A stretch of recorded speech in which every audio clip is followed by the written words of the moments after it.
सब लोग हिंदू धर्म के, सनातन धर्म के पालन करने वाले लोग हैं। हमारे यहाँ पुण्य पाप की भावना बताई गई है। सबसे बड़े पाप गौ घात आदि बताए गए हैं, लेकिन उससे भी बड़ा घात विश्वासघात बताया गया है। आपके जो उद्धव ठाकरे जी हैं, इनके साथ विश्वासघात हुआ है और इसी बात की पीड़ा बहुत सारे लोगों के मन में है। तो आज हम यहाँ पर उनके अनुरोध पर आए, उन्होंने स्वागत किया। हमने उनसे ये कहा है कि हम सबके मन में इस बात की पीड़ा है कि आपके साथ विश्वासघात हुआ। जब तक पुनः महाराष्ट्र के मुख्यमंत्री की कुर्सी पर आप विराजमान नहीं हो जाते, तब तक हम लोगों के मन का ये जो दर्द है, ये पीड़ा है, ये दूर नहीं हो सकती है। तो उन्होंने कहा है कि जैसा आप लोगों का आशीर्वाद होगा हम करेंगे। महाराज जी, लेकिन हिंदुत्व की बात कर रहे हैं कि जो विश्वासघात की बात कर रहे हैं, ठाकरे से निकला, वो कहते हैं कि हिंदुत्व हमारा हिंदुत्व है, बीजेपी कहती है कि हमारे साथ विश्वासघात हुआ है। देखिए, किसका हिंदुत्व असली है तो ये जानना पड़ेगा कि जो विश्वासघात करे वो हिंदू नहीं हो सकता है। जो विश्वासघात सह ले वो तो हिंदू होगा, क्योंकि उसके साथ विश्वासघात हुआ है।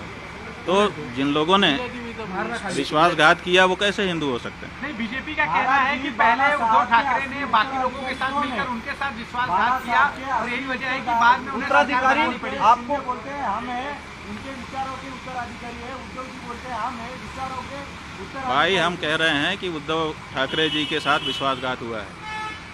अब इसी में आप समझ लीजिए।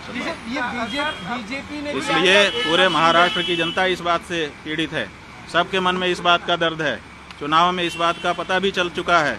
अब तो ये बात प्रमाणित हो चुकी है कि महाराष्ट्र की जनता इस बात को मानती है कि उद्धव ठाकरे जी के साथ विश्वासघात हुआ है, और ये ठीक नहीं है। ये जनता का भी अनादर है। जनता जिसके लिए बहुमत देती है उसको उसके समय तक के लिए बनाए रखना चाहिए।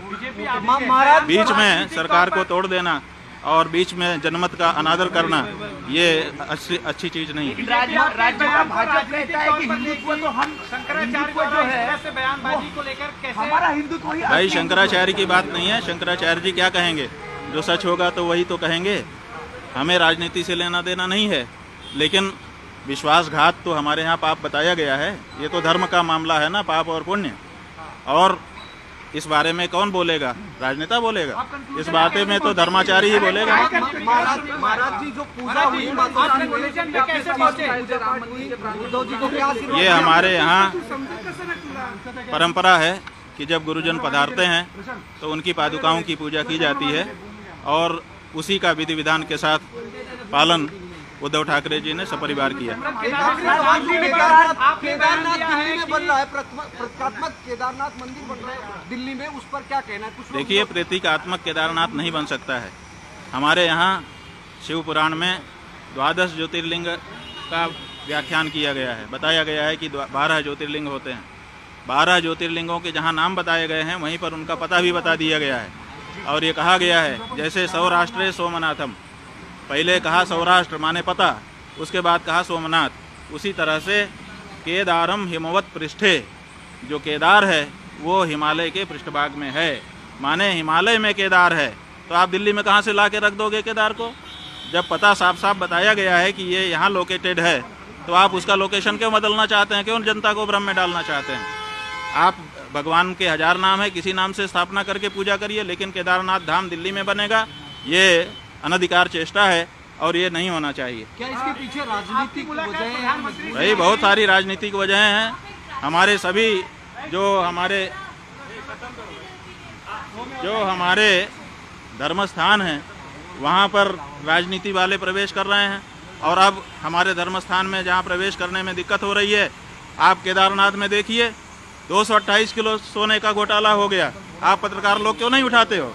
तो जब वहाँ पर घोटाला हो गया तो अब आप दिल्ली में केदारनाथ बना लोगे, वहाँ पर फिर दूसरा घोटाला करोगे। 228 किलो सोना केदारनाथ से गायब कर दिया गया। ये कहाँ का नियम है? क्यों नहीं उठाते हो प्रेस वाले इस बात को? आज तक कोई जांच तक नहीं बैठाई गई। 228 किलो सोना का घोटाला केदारनाथ में हो गया। कौन जिम्मेदार है? क्यों इस बारे में जांच नहीं होती है? क्यों भाई इस बारे में निर्णय नहीं होता है? और अब आप कहेंगे हम दिल्ली में ही केदारनाथ बना लेंगे, ये नहीं हो सकता। नरेंद्र मोदी जी से आपने कल मुलाकात की, उनको आशीर्वाद दिया कल?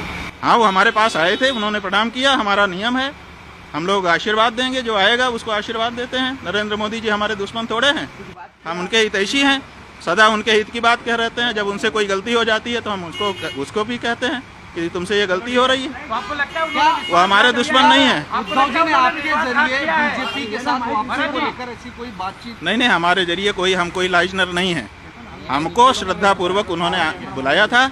हम, जैसा कि हमारा नियम है, श्रद्धा से बुलाने पर जाते हैं। हम आए, उन्होंने पादुका पूजन किया और अपनी जो उनकी अपनी बातें थी वो भी हमारे सामने रखी, हमने उनको सुन लिया।